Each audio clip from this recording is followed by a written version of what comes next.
الحمدللہ وحدہ والصلاة والسلام علی من لا نبی بعدہ اما بعد فاعوذ باللہ من الشیطان الرجیم بسم اللہ الرحمن الرحیم۔ السلام علیکم ناظرین، صبح کی پرنور ساعتوں میں Public News TV channel پر پروگرام صدائے قرآن لے کر ڈاکٹر محمد طاہر مصطفیٰ آپ کی خدمت میں حاضر۔ ناظرین کرام، جیسے کہ آپ جانتے ہیں کہ ہم پروگرام صدائے قرآن میں کلام اللہ کے اسباق کو ترتیب کے ساتھ لے کر چلے ہیں۔ ہم نے الحمد سے آغاز کیا تھا اور آج ہمارا سفر پہنچا ہے سورہ بقرہ کی آیت نمبر 34 تک، جس میں ارشاد باری تعالیٰ ہے بسم اللہ الرحمن الرحیم وَإِذْ قُلْنَا لِلْمَلَائِكَةِ اسْجُدُوا لِآدَمَ فَسَجَدُوا إِلَّا إِبْلِيسَ أَبَىٰ وَاسْتَكْبَرَ وَكَانَ مِنَ الْكَافِرِينَ۔ اور جب ہم نے فرشتوں کو حکم دیا کہ آدم کو سجدہ کرو، اس حکم کی تعمیل میں تمام ملائکہ سجدے میں گر گئے سوائے ابلیس کے۔ اس نے حکم نہ مانا اور تکبر کیا اور انکار کرنے والوں میں سے ہو گیا۔ ناظرین کرام، آج کے سبق میں سورہ بقرہ کی آیت نمبر 34 میں اللہ رب العزت نے تخلیق آدم کے موقع پر ایک بہت بڑی فضیلت کا اظہار کیا ہے جو آدم علیہ السلام کو عطا کی گئی تھی۔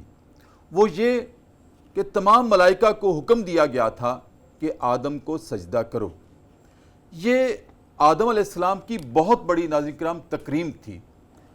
ویسے تو اللہ رب العزت نے اس تکریم کے ساتھ کلام اللہ کے دوسرے مقامات پر بھی یہ بیان کیا ہے کہ ہم نے آدم کو اور ابن آدم کو بہت بڑی فضیلتیں عطا کی ہیں، تکریم عطا کی ہے، عزت عطا کی ہے، عظمت عطا کی ہے۔ اور ناظرین کرام، سورہ بنی اسرائیل کی آیت نمبر 70 میں ارشاد باری تعالیٰ ہے کہ وَلَقَدْ كَرَّمْنَا بَنِي آدم، کہ ہم نے بنی آدم کو بھی عزت عطا کی ہے، فطری طور پر عطا کی ہے۔ بنی آدم میں ناظرین کرام تمام انسان آتے ہیں، وہ بھی جو اللہ کو سجدہ کرتے ہیں، جو اللہ کو مانتے ہیں، وہ بھی آتے ہیں، اور وہ انسان بھی آتے ہیں جو اللہ کو نہیں مانتے، لیکن اللہ رب العزت نے تمام کے بارے میں اعلان عام کیا ہے وَلَقَدْ كَرَّمْنَا بَنِي آدم، کہ ہم نے انسان کو عزت عطا کی ہے۔ اور پھر انسانوں میں سے جنہوں نے دعوت کو، ایمان کی دعوت کو مان لیا، وہ یا ایھا الذین آمنوا کے دائرے میں آ گئے، تو ان کی فضیلت اور بڑھ گئی۔ لیکن جنہوں نے اس آواز پر لبیک نہیں بھی کہا، اللہ کو ان سے بھی محبت ہے۔ ناظرین کرام، یہاں آج کے سبق میں ایک بہت قابل غور بات ہے کہ اللہ رب العزت نے ملائکہ کو حکم دیا کہ آدم کو سجدہ کرو۔ یہاں غور طلب بات یہ ہے کہ یہ سجدہ غیر اللہ کو تھا، اللہ کے علاوہ تھا۔ آدم کو سجدہ کرنے کا حکم دیا گیا ملائکہ کو۔ لیکن ناظرین کرام، بات یہ ہے جس کی آج ہم اپنے فاضل مہمانوں سے رہنمائی بھی لیں گے کہ ملائکہ آدم کو سجدہ کریں تو منظور ہے، لیکن ابن آدم اللہ کے علاوہ کسی اور کو سجدہ کرے تو نامنظور ہے، بلکہ بہت بڑا گناہ ہے، شرک ہے، ظلم عظیم ہے۔ ناظرین کرام، اس میں حکمت کیا ہے، اس میں فلسفہ کیا ہے کہ ابن آدم کسی اور کو سجدہ کرے تو ناگوار ہے، ناراضگی ہے اللہ رب العزت کی، اور اتنی بڑی ناراضگی ہے کہ اس کو ظلم عظیم کہہ دیا، اور ساتھ یہ بھی کہہ دیا کلام اللہ میں اللہ رب العزت نے کہ میں اپنی شان کریمی سے انسان کے سارے گناہ معاف کر سکتا ہوں سوائے شرک کے، میرے علاوہ کسی اور کو سجدہ کیا تو وہ معاف نہیں ہوگا۔ ناظرین کرام، اس میں کیا حکمت ہے، ہمارے لیے صدائے قرآن کیا ہے، اس پہ گفتگو کرنے کے لیے آج ہمارے اسٹوڈیوز میں جو مہمان شخصیات ہیں ناظرین کرام، وہ جید علماء اکرام ہیں۔ آج میری دائیں جانب جو شخصیت تشریف رکھتی ہیں ناظرین کرام، وہ لاہور میں مسجد وزیر خان کے خطیب ہیں، اور اس کے علاوہ آپ زونل خطیب ہیں۔ اس کے علاوہ ناظرین کرام، آپ شرح نسائی شریف کی 8 جلدیں لکھ چکے ہیں، اور 9ویں جلد پہ آپ ماشاءاللہ کام کر رہے ہیں، تحقیق، تصنیف اور تالیف کا۔ اس کے علاوہ ناظرین کرام، تجرید صحائح ستہ آپ نے 3 جلدوں میں مکمل کی ہے۔ اس کے علاوہ قصص الحدیث 4 جلدوں میں آپ نے تخلیق کی ہے، تالیف کی ہے، اور اس کے علاوہ بھی ماشاءاللہ جید عالم دین ہیں، خوبصورت گفتگو کرتے ہیں، کریمانہ انداز ہے، کیونکہ وہ ڈاکٹر محمد کریم خان ہیں۔ السلام علیکم ورحمۃ اللہ۔ وعلیکم السلام ورحمۃ اللہ وبرکاتہ۔ ڈاکٹر صاحب خوش آمدید، بہت اہلاً مہربانی، وسہلاً و بہت مرحبا۔ شکریہ۔ اور ناظرین کرام، میری بائیں جانب جو شخصیت تشریف رکھتی ہیں پروگرام صدائے قرآن میں، کچھ لوگوں میں سے اللہ رب العزت انتخاب کرتا ہے اپنے دین کی ترویج کے لیے، قال اللہ و قال الرسول کی ترویج کے لیے، اور ایسے ہی منتخب لوگوں میں سے آج یہ شخصیت ہیں، ماشاءاللہ بہت بڑے عالم دین ہیں، مفتی ہیں، اور خوبصورت گفتگو کرتے ہیں۔ مجھے اعزاز یہ ہے کہ میرے شاگرد ہیں اور میرے ساتھ انہوں نے پی ایچ ڈی کی ہے، ڈاکٹر مفتی انتخاب احمد نوری۔ السلام علیکم ڈاکٹر صاحب۔ وعلیکم السلام ورحمۃ اللہ وبرکاتہ۔ ماشاءاللہ خوش آمدید، آپ کو بھی اہلاً و سہلاً و مرحبا۔ ناظرین کرام، گفتگو کا آغاز کرتے ہیں۔ آج جو ہمارا سبق ہے، جس کا مقدمہ میں نے آپ کے سامنے رکھا ہے، جناب ڈاکٹر مفتی کریم خان سے آغاز کرتے ہیں اپنی گفتگو کا۔ ڈاکٹر صاحب، صدائے قرآن الحمدللہ ہم نے ابتدا سے سبکن شروع کیا ہے، اور جس آیت پہ آج پروگرام ختم ہوگا، کل انشاءاللہ اگلی آیت سے وہاں شروع ہوگا۔ آپ کی آمد ہمارے لیے بہت سعادت کا باعث ہے۔ ڈاکٹر صاحب، جیسے میں نے عرض کیا کہ جب اللہ رب العزت نے تخلیق آدم کی تو ملائکہ کو حکم دیا کہ وہ سجدہ کریں آدم کو۔ میں نے عرض کیا ہے کیٹیگوریکلی اللہ رب العزت نے آدم کو تو ملائکہ سے سجدہ کروا دیا، اور ابن آدم کسی اور کو سجدہ کرے تو نامنظور ہے، شرک ہے، ظلم عظیم ہے، ناقابل معافی گناہ ہے۔ کیا فلسفہ ہے اس میں؟ بسم اللہ الرحمن الرحیم۔ سب سے پہلے تو میں ڈاکٹر صاحب آپ کو صدائے قرآن پروگرام شروع کرنے پر مبارکباد پیش کرتا ہوں۔ یقیناً یہ اللہ تعالیٰ کی کتاب ہے اور اس کائنات میں سب سے بابرکت ہے۔ آقا کریم صلی اللہ علیہ وسلم نے فرمایا، امام بخاری رحمۃ اللہ علیہ نے روایت کیا ہے کہ قرآن مجید فرقان حمید کی طرف اگر آپ 1 قدم بڑھتے ہیں تو قرآن مجید 10 قدم بڑھ کر آپ کا استقبال کرتا ہے۔ سبحان اللہ۔ اس کے ساتھ ساتھ میں انتظامیہ پبلک نیوز کو مبارکباد پیش کرتا ہوں کہ انہوں نے اس پروگرام کے لیے واقعی جو حقدار شخصیت تھی اس کو چنا ہے۔ بہت شکریہ۔ اور یقیناً اس سے جو ہمارے ناظرین ہیں، سامعین ہیں، ان کو ایک متانت بری، سنجیدگی اور علمی نکات والا تفہیم قرآن جو ہے وہ حاصل ہوگی۔ اب ڈاکٹر صاحب اس طرف آتے ہیں۔ اللہ تبارک و تعالیٰ نے فرشتوں کو جو حکم دیا حضرت آدم علیہ السلام کو سجدہ کرنے کا، اس سے پہلے پچھلی آیات میں یہ بیان ہو چکا ہے کہ وہ وجہ جو شرف تھی حضرت آدم علیہ السلام کو عطا کی وہ علم تھا۔ اب علم کے بعد جو سجدے کا حکم دیا تو اس میں علماء کرام نے 2 چیزیں ذکر کی ہیں۔ ایک تو یہ جو سجدہ تھا یہ سجدہ تعظیم کے طور پر تھا، عبادت کے طور پر نہیں۔ ٹھیک۔ پہلی امتوں میں سجدہ تعظیم جو ہے اس کی اجازت رہی ہے بعض میں۔ دوسرا جس کی طرف علامہ آلوسی رحمۃ اللہ علیہ گئے ہیں، وہ فرماتے ہیں کہ یہ سجدہ رب تعالیٰ کو ہی تھا، صرف قبلہ نما کے طور پر حضرت آدم علیہ السلام کو سامنے کیا گیا۔ تو یہ جو سجدہ تعظیمی پہلی امتوں میں تھا، امت محمدیہ میں اس کو بھی حرام قرار دے دیا گیا۔ اب کسی بھی شخصیت کو، کسی بھی اور کو اللہ تبارک و تعالیٰ کے علاوہ یہ سجدہ تعظیمی بھی جائز نہیں ہے۔ اور سجدہ عبادت جو ہے یہ ہمیشہ سے شرک ہے، وہ کسی بھی دور میں اس غیر اللہ کو بطور سجدہ عبادت جو ہے یہ شرک ہے، اور یہ ہمیشہ سے شرک ہے۔ یہ آدم علیہ السلام کے دور سے لے کر آج تک اور قیامت تک شرک ہی رہے گا۔ اور سجدہ تعظیمی پہلی امتوں میں بعض میں اس کا جواز رہا، اب آقا کریم صلی اللہ علیہ وسلم کی تشریف آوری کے بعد سجدہ تعظیمی بھی حرام کر دیا گیا۔ ڈاکٹر صاحب، میں کیٹیگوریکلی پوچھ رہا ہوں، ہمارے ناظرین بڑی توجہ سے آپ کی بات سن رہے ہیں، ماشاءاللہ آپ عالم دین ہیں، اور آپ کے محاسن میں نے گنوائے ہیں کہ حدیث پر، قرآن پر آپ کی گہری نظر بھی ہے۔ یہ جو لوگ مزاروں پہ سجدہ کرتے ہیں، ٹھیک ہے، یا